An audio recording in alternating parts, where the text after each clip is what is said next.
आप सभी स्टूडेंट को मेरी तरफ से नमस्कार।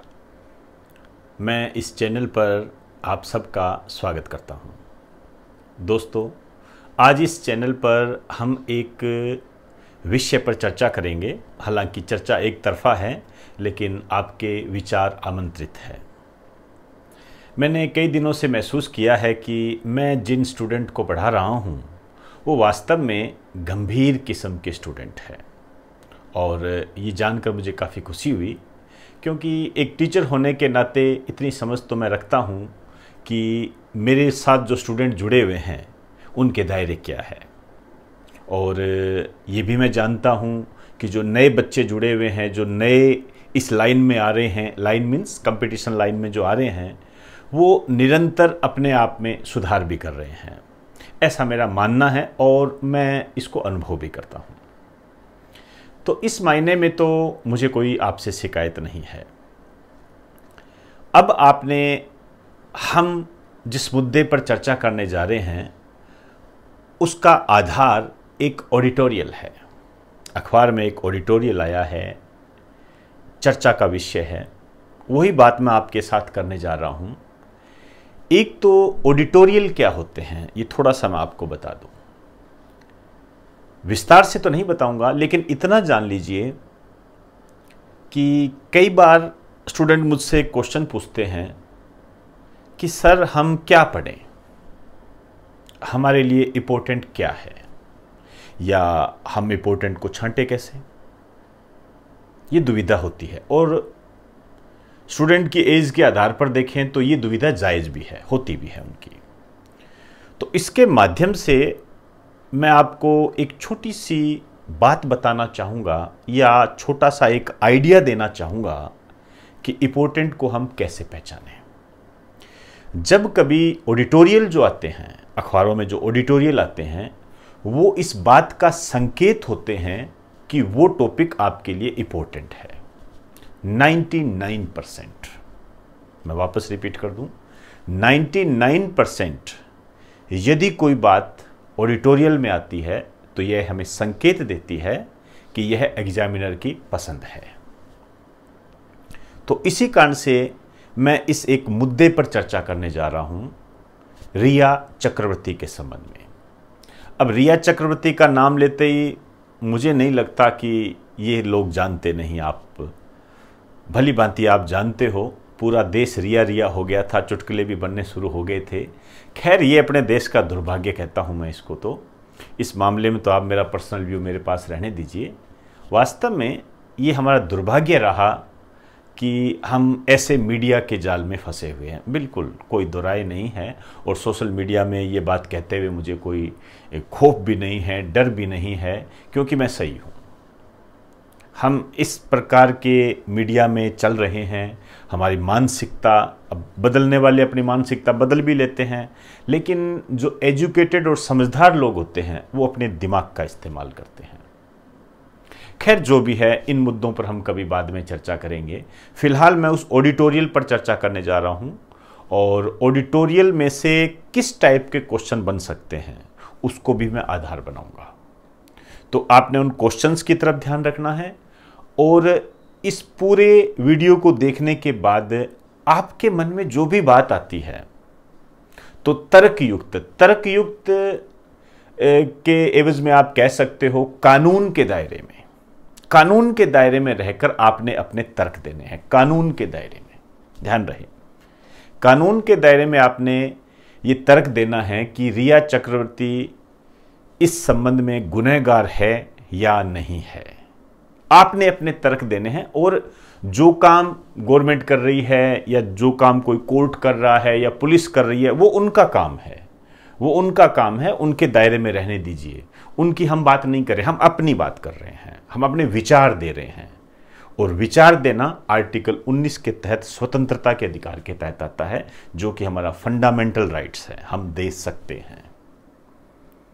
तो मैं आपके सामने एक क्वेश्चन रखूंगा लास्ट में, लेकिन उससे पहले मैं पूरे ऑडिटोरियल को आपको समझाना चाहूंगा, और कैसे क्वेश्चन बन सकते हैं वो आपने साथ साथ राइट डाउन करने हैं। देखिए, वर्ष 2020 जो है, यदि मैं ये कहूँ कि महान हस्तियों के निधन का वर्ष रहा तो कोई अतिशयोक्ति नहीं होगी। इरफान खान, ऋषि कपूर, कई लोगों की मृत्यु हुई, जो कि हमारे लिए खेद का विषय भी है और उसकी क्षतिपूर्ति शायद हम कर भी नहीं पाएंगे। इसी दिशा में सुशांत सिंह राजपूत की मौत हुई।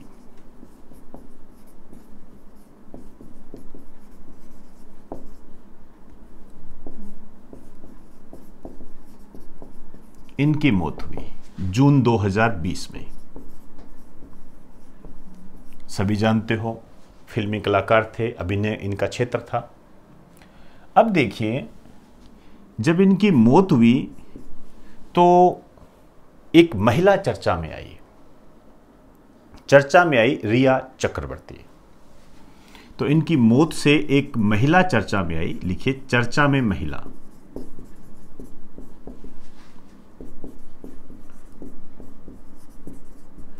रिया चक्रवर्ती। क्लियर? अब बात आती है सुशांत सिंह राजपूत और रिया चक्रवर्ती के बीच में क्या रिलेशन थे। तो आपने एक शब्द सुना होगा इस वर्तमान संसार में, लिव इन रिलेशनशिप।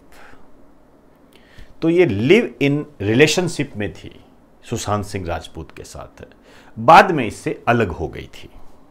तो ये इनकी कहानी है। मतलब सुशांत सिंह राजपूत के साथ ये लिव इन रिलेशनशिप में थी और उसके बाद में ये इनसे अलग हो गई थी। ये कहानी है।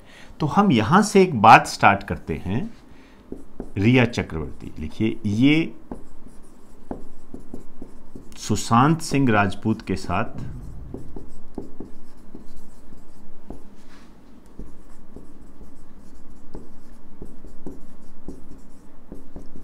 लिव इन रिलेशनशिप में थी।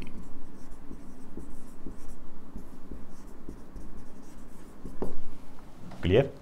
अब यदि हमें यह जानना है कि रिया चक्रवर्ती गुनहगार है या गुनहगार नहीं है, तो हमें लिव इन रिलेशनशिप को जानना पड़ेगा। और यह आपके लिए क्वेश्चन है। यहां से आपके क्वेश्चन उठेंगे क्योंकि यह मुद्दा चर्चा में रहा। आइए बात करते हैं लिव इन रिलेशनशिप क्या होता है।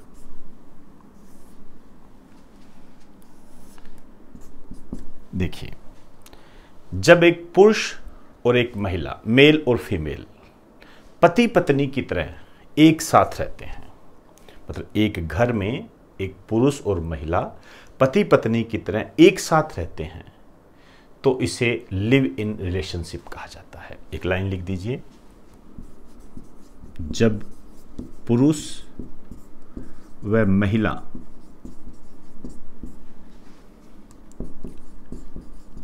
विवाह के बिना, मतलब शादी नहीं की है, विवाह के बिना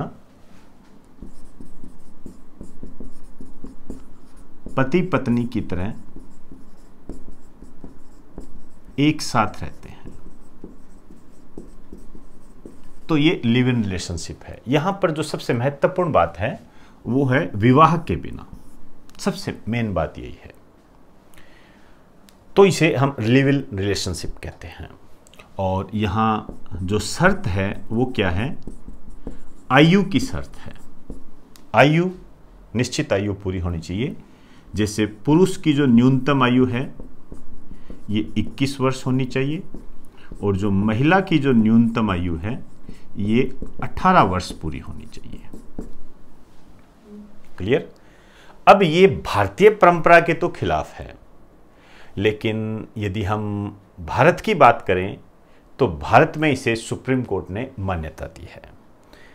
भारत में सुप्रीम कोर्ट ने इसे मान्यता दी है और कई तरीके के अधिकार भी दिए हैं। कैसे दिए हैं देख लीजिए। पहले तो हम बात करते हैं भारत में स्थिति। भाई इसकी भारत में स्थिति क्या है?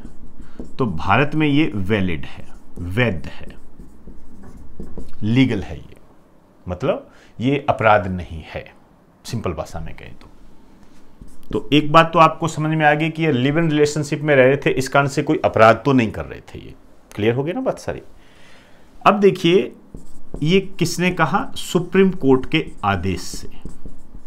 सुप्रीम कोर्ट के आदेश से है। लेकिन सुप्रीम कोर्ट ने आदेश तो दे दिया, लेकिन आधार क्या रखा, किस बेस पर लिव इन रिलेशनशिप को इसने अपराध नहीं माना? ये आधार रखा इसने आर्टिकल 19 को आधार रखा कि आर्टिकल 19 जीवन जीने का अधिकार है, राइट टू लाइफ, जीवन जीने का अधिकार है, और जीवन जीने के अधिकार के तहत लिव इन रिलेशनशिप जो है ये मान्य है। क्लियर? एक लाइन लिख दीजिए, आर्टिकल 19 यह है राइट टू लाइफ से संबंधित है, जीवन जीने के अधिकार से संबंधित है। क्लियर? अब भारत में इसको मान्यता है। कुछ मामले और उठे। मामले क्या उठे कि क्या महिला को अधिकार है संपत्ति में? तो महिला को पुरुष की संपत्ति में अधिकार नहीं है, ध्यान रखें। लेकिन इनसे जो संतान पैदा होगी उसको संपत्ति में अधिकार प्राप्त है। एक लाइन लिख दीजिए,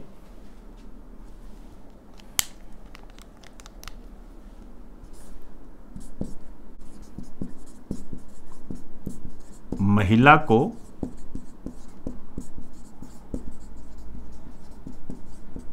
पुरुष की संपत्ति में अधिकार।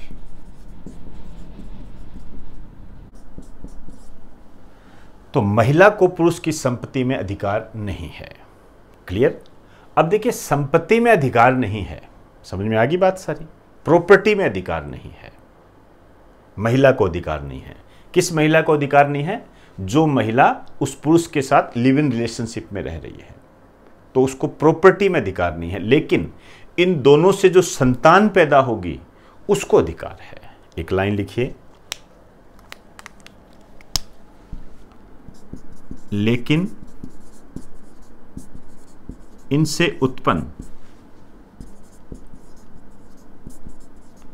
संतान को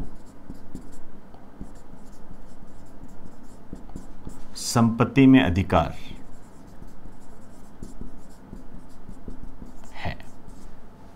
मतलब इन दोनों से जो संतान पैदा होगी उसको प्रॉपर्टी में अधिकार है। पहले ये बात इस तरीके से हुई थी कि जो पैतृक संपत्ति है उसमें अधिकार दिया जाएगा, लेकिन बाद में इस फैसले को पलट दिया गया और ये कहा गया माता पिता की संपत्ति में। तो यहां पे आप लिख देना, कौन सी संपत्ति में? माता पिता की। मतलब इन दोनों की जो संपत्ति है उसमें बच्चे का अधिकार होगा, इन दोनों के जो माता पिता है उनकी संपत्ति में इस बच्चे का अधिकार नहीं होगा। क्लियर हुई बात सारी? अब देखो, तो फिर महिला को अधिकार क्या है? देखिए, एक घरेलू हिंसा अधिनियम है। मैंने बकायदा महिला व बाल अपराध में इस टॉपिक को काफ़ी गंभीरता से कराया है। आप चाहो तो महिला व बाल अपराध शायद दूसरे पार्ट में या तीसरे पार्ट में होगा, आप उसको अपनी सुविधा अनुसार देख भी सकते हो। मैंने पूरा डिटेल के साथ कराया है। एक एक्ट है घरेलू हिंसा अधिनियम, इसको डीवी एक्ट के नाम से भी जानते हैं, डोमेस्टिक वायलेंस। डीवी एक्ट घरेलू हिंसा अधिनियम क्या कहता है कि महिला गुजारा भत्ता ले सकती है, मेंटेनेंस, गुजारा खर्च पुरुष से ले सकती है। क्लियर? एक लाइन लिखिए,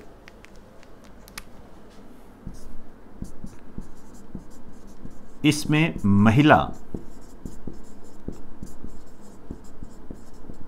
पुरुष से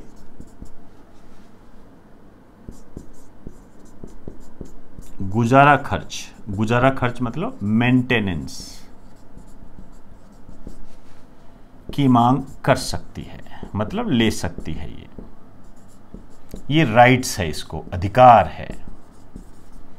लिव इन रिलेशनशिप में जो पुरुष और महिला रहते हैं, तो यदि किसी बात को लेकर वो अलग हो जाते हैं तो महिला को ये अधिकार है कि वो उस पुरुष से गुजारा भत्ता ले। इसके लिए वो कोर्ट में जा सकती है, उसको ये अधिकार है, कानूनी अधिकार है। अब हमें सिर्फ इतनी बात करनी है कि किस कानून के तहत तुझे अधिकार है, और ये जो इसे अधिकार है ये है घरेलू हिंसा अधिनियम, डीवी एक्ट कह सकते हो, की धारा 125 के तहत, धारा 125 के तहत। क्लियर? अब हमारे सामने एक न्यूज़ है, उस न्यूज़ के साथ आपने न्याय करना है। न्यूज़ क्या है?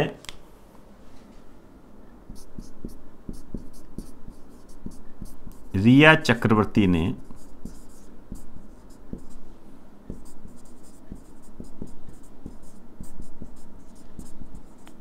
सुशांत सिंह राजपूत के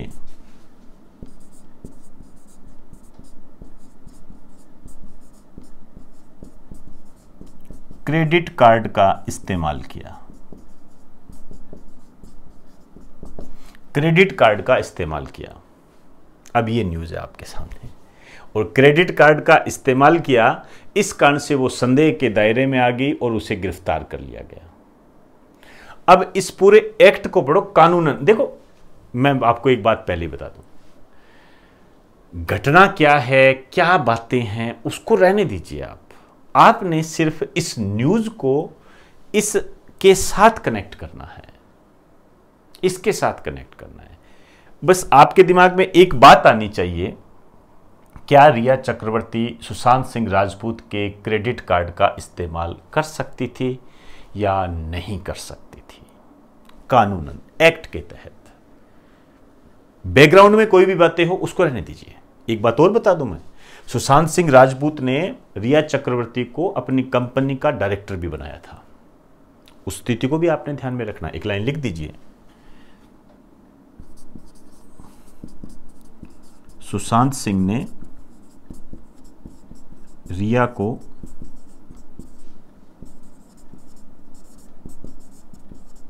अपनी कंपनी का डायरेक्टर भी बनाया था। ये बात भी आपने गौर करनी है। कंपनी का डायरेक्टर बनाया था, इसका मतलब उसके पास कुछ अन्य राइट्स भी होंगे। क्लियर हुई बात सारी? तो इस बात पर जो मैंने आपको कहा है, आप अपनी राय दोगे और तर्कयुक्त, कम से कम शब्दों का इस्तेमाल करना है, तर्कयुक्त, कानून को दायरे में रखकर। और आपके टाइप के जो क्वेश्चन बनते हैं, धारा 125 घरेलू हिंसा अधिनियम, इसके तहत महिला लिव इन रिलेशनशिप के तहत पुरुष से गुजारा भत्ता की मांग कर सकती है, मेंटेनेंस की मांग कर सकती है। और ये पूरा क्राइटेरिया क्या भारत में मान्य है, नहीं है। एक बात और बताना चाहूंगा मैं, देखिए, जो कनाडा है उसमें लिव इन रिलेशनशिप को क्या कहते हैं? ये जो लिव इन रिलेशनशिप है, इसको कनाडा में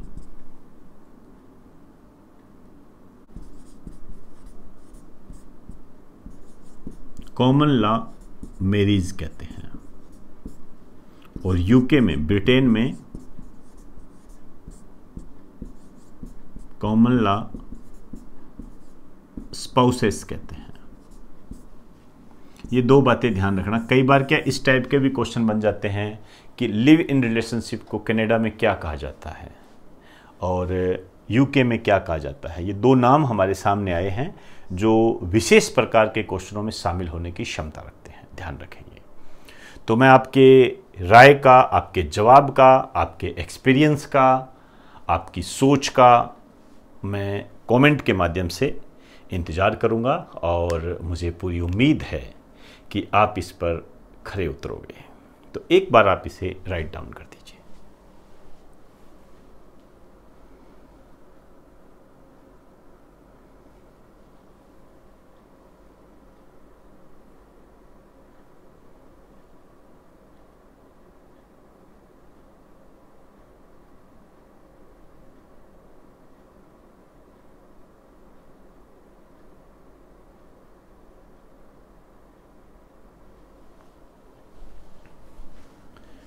तो दोस्तों, आज हमने एक ऑडिटोरियल पर चर्चा की जो आपके इम्पोर्टेंट क्वेश्चन का एक सूचक होता है, आपको इंडिकेट करता है कि आपके लिए एग्जाम की दृष्टि से कौन सा टॉपिक इम्पोर्टेंट है, बशर्ते उसमें से हमें आपको क्वेश्चंस निकालने आने चाहिए।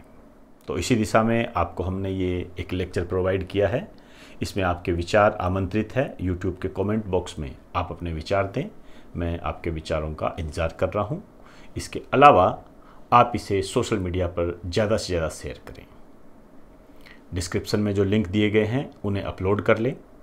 टेलीग्राम का लिंक है जिसमें मैंने आज इससे संबंधित ऑडिटोरियल सेंड भी किया है, आप चाहो तो उसे वहाँ भी पढ़ सकते हो। और एक ऐप का लिंक है जो कि ऑनलाइन स्टडी मटेरियल से संबंधित है, उसको भी आप अपनी रिक्वायरमेंट के आधार पर अपलोड कर सकते हो। तो इजाज़त दीजिए, आप सभी को मेरा नमस्कार।